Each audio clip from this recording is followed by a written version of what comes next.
welcome back to Hasbro's Hide.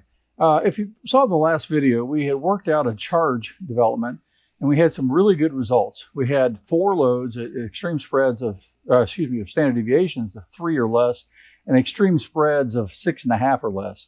And so that's really solid development over 2 different powder charges. So we have a node we can work in, at least as far as that measurement. Now, when we bump this bullet out, will it change a little bit? I don't know, because the bullet was short of the lands. And I believe it was about 15 thousandths, 13 to 15 thousandths. So we're going to check that actual calculation because we'd fired a few. I don't think there's enough thread erosion to matter here. So we're going to use a Hornady overall length gauge. And what we can do here is this has a rod system in the middle of it. So you back it off and you see it's going to be able to push the bullet. So what we do is we back it off and we drop our bullet into it. And you can see then that that bullet is not going to engage the lands in any way.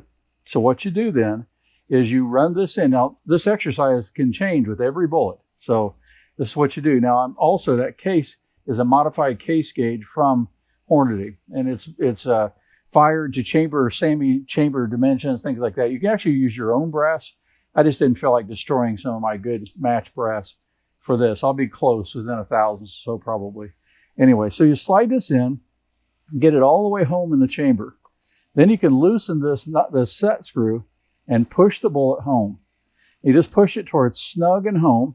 And when you pull this out, it's probably going to stay. Yeah, often that bullet will stay in there. So what you do is you have a ramrod already in the chamber. Now this is a polymer coated carbon fiber ramrod. So I'm not going to scratch it. And you just push it down, knock the bullet back out.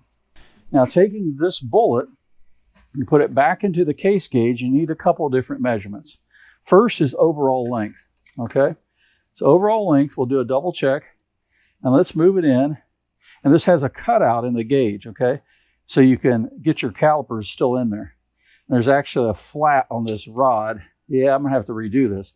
If you see this, the flat in the rod is not up. It should be up like this, so you can get in there better. So let me redo this real quick.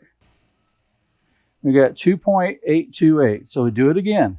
We do this several times and check it. So let me check it a few more times. We'll get a steady measurement. Okay, checking a few more times. It's about 2.814.5 to 2.815. And so you get that. There's 8 ones, 12.5, but you got to kind of make sure you're lined up here. Okay, that's probably a better reading right there because I'm definitely not pushing it in. I don't know. Maybe I am. Yeah, 2.812 I think is our solid number we'll do. And so we'll put that down as overall length to the lands, 2.812.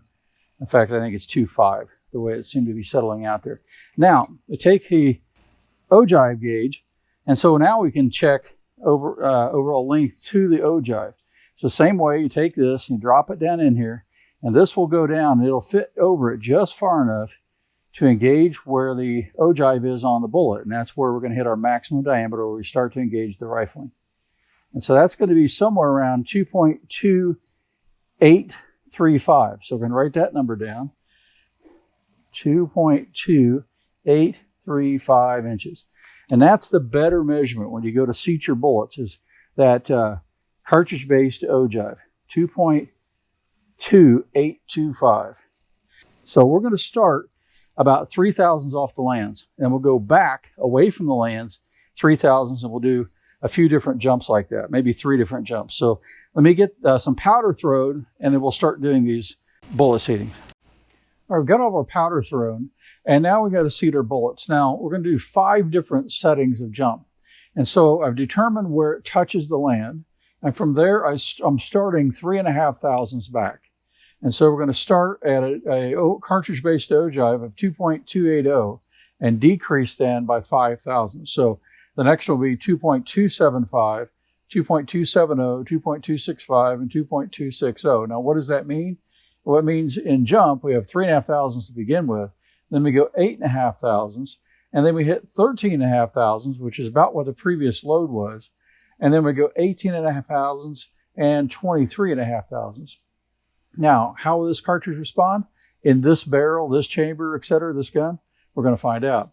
My 308 Remington 5R mil-spec, it likes more jump. You get too close to land and you actually lose accuracy.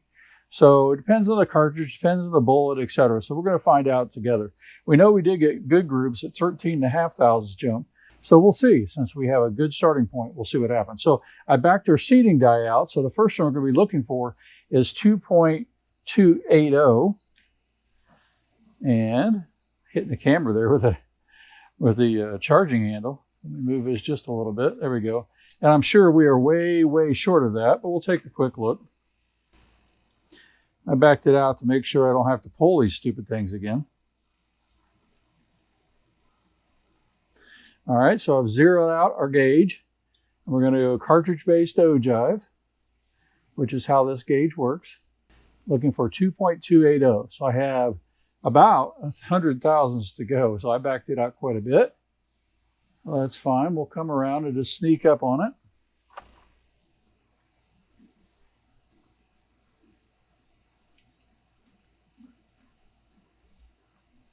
That felt like I pushed it a lot farther down. I kind of wonder if I got a oddball stroke there with the handle hitting the camera. No, I'm okay. Okay, so there we are at 2.315. So we've got to come down then 31.5 thousandths. So that we can do. There's 10, 20, 30, and we'll seat that and see how close we get.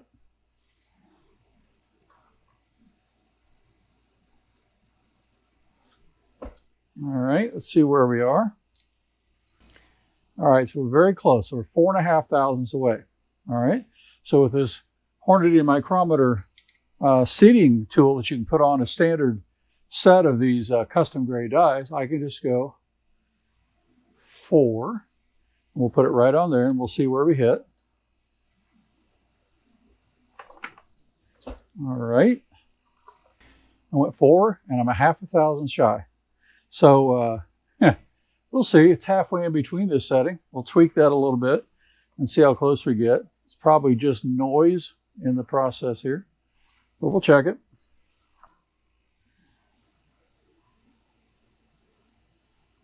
So that you guys see what I'm seeing here.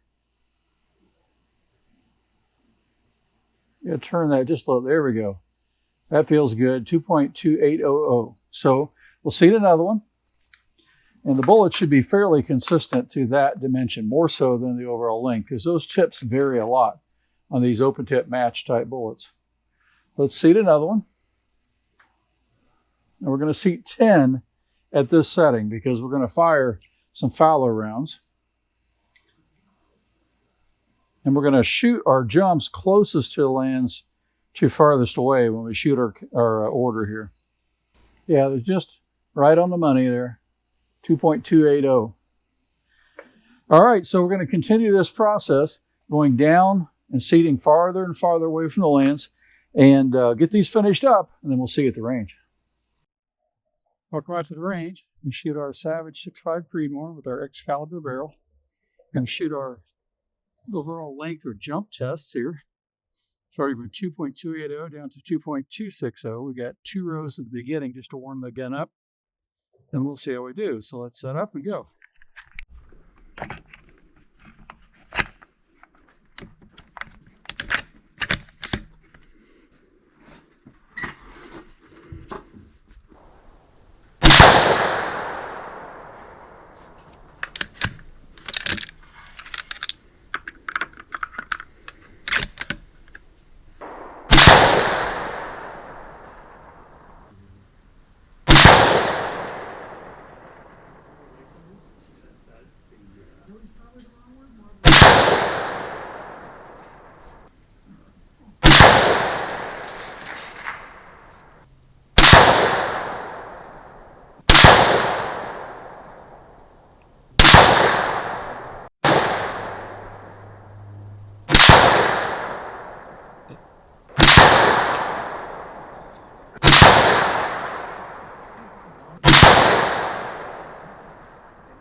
Welcome back in from the range. Just a quick check of our brass.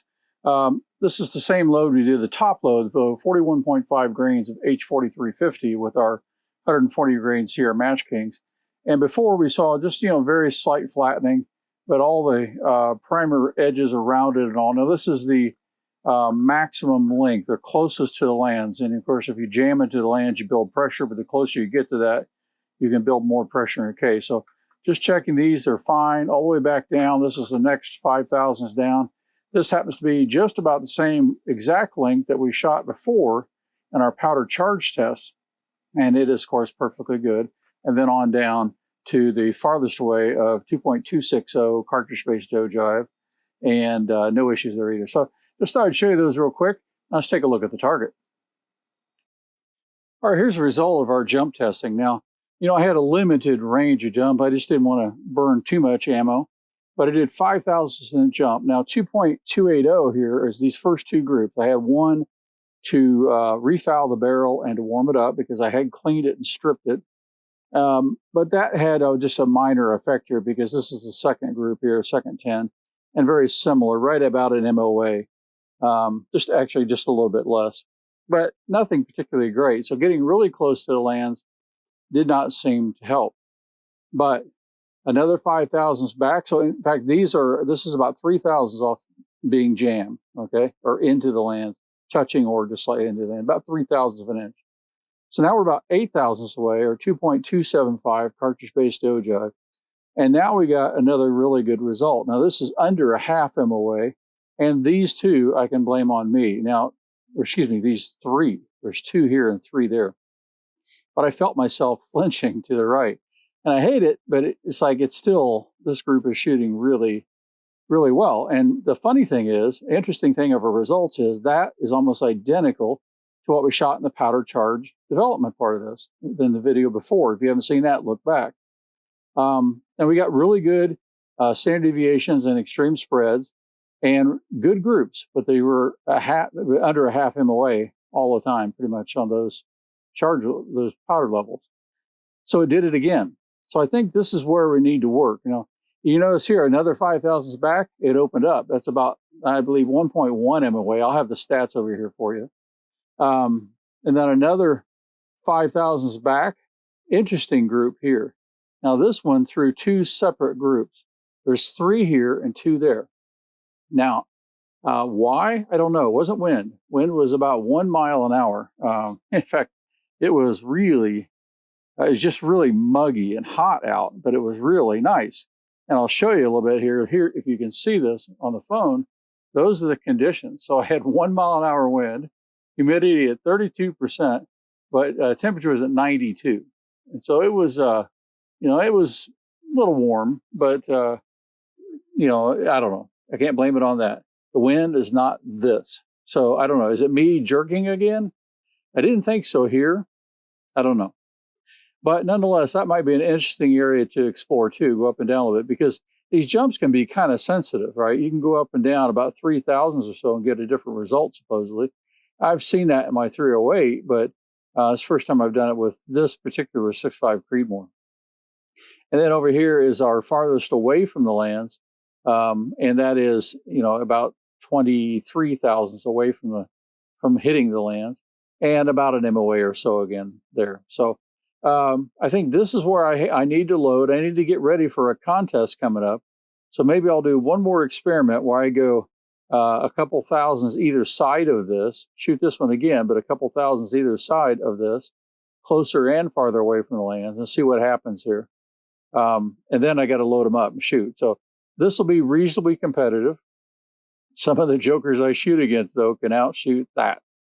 At 200 yards is what we'll be shooting at in the next contest. So I've got to, if I can tighten this up, that's great. But if not, that's what I'm going to have to compete with this year. I think just based on time. We'll see. If I get a little more time, we'll do a little bit more. But this is this H4350. I've actually got really good results out of Superformance and, the 6.5 stay ball, things like that. Got some pretty good results out of that powder. So maybe with this bullet, it could do good. But if I have time, we'll try it out. But if I don't, I got to load up and go. And so this is what we'll work with there for that. So I hope you like this. It's fun to do these kinds of load developments. I think I got a lot more here to learn from. A lot more here to focus on. I have my powder charge nailed down. Really good standard deviation extreme spreads. I have good accuracy. I think the gun can do better than this. The barrel should do better than this. If not, maybe we'll be changing this barrel out and trying something else later on. But right now it's good. I want it great. It should be 0.3 or less, to be honest. I get my 308 shooting below 0.4, and I've got it once below 0.3. I know that's the Remington 700 5R mil-spec rifle, you know, that gun that's on this channel. But this is an all-out custom gun with a custom match-grade barrel. I hope it'll do better. But we'll see. 6.5 Creedmoor is a great caliber. It's really forgiving. You can see, I mean, the worst thing is about an MOA. I mean, barely over on one of these. And so you can hardly go wrong shooting, especially, you know, you developing hunting loads or whatever. It's like, yeah, you can't hardly go wrong. It's just a matter of fine tuning to get some crazy good numbers. So anyway, I hope you like this. If you do, give me a like and subscribe. We'll catch you later.